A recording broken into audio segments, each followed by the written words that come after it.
बीड़ी ले लो, सिगरेट ले लो, पान गुटखा सुपारी ले लो, विमल भी मिलेगा भाई। आओ रे आओ, साहुर की टपरी पर आओ। साहुर रोज इसी तरह चिल्ला चिल्ला कर बीड़ी सिगरेट और पान बेचते हुए अपनी जिंदगी काट रहा था। गांव के ठीक चौराहे पर उसकी एक पुरानी जंग लगी टपरी थी और वह टपरी ही साहुर की दुनिया थी। साहुर बहुत गरीब था। गांव के बाहर एक छोटी सी झोपड़ी में वह अपने बूढ़े माँ बाप के साथ रहता था। साहुर दिन भर टपरी पर बैठकर जितना कमा पाता था उससे बस इतना ही हो पाता था कि माँ बाप को 2 वक्त का खाना मिल जाए। और सच कहें तो गरीबी के बावजूद साहुर और उसके माँ बाप बहुत खुश थे। सब कुछ ठीक चल रहा था।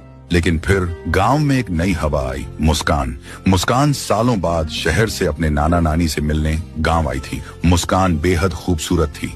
शहर की चमक उसके चेहरे से झलकती थी। महंगे कपड़े, सलीके से बंधे बाल और आंखों में एक अलग ही आत्मविश्वास। वह बहुत पैसे वाली थी। क्योंकि मुस्कान शहर में पली बढ़ी थी, इसलिए मुस्कान की एक बुरी आदत भी थी। उसे सिगरेट पीना बहुत पसंद था और इसी बुरी आदत ने उसके कदम साहुर की टपरी तक पहुंचा दिया। वह साहुर की टपरी पर पहुंची और बोली, भैया एक गोल्ड फ्लैग देना।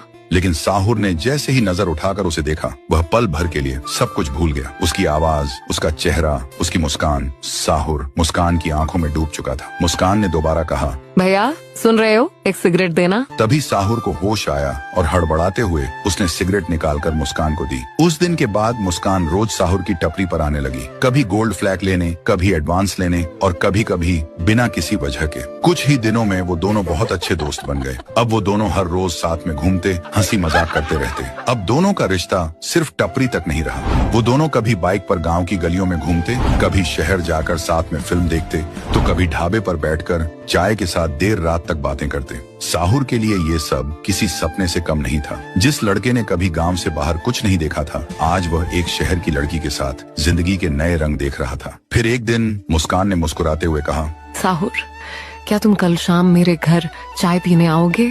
ये सुनते ही साहुर का दिल जोर से धड़कने लगा। बाहर से वह शांत रहा, लेकिन अंदर ही अंदर वह खुशी से भर गया था। उसने बिना देर किए कहा, हाँ मुस्कान, मैं जरूर आऊंगा।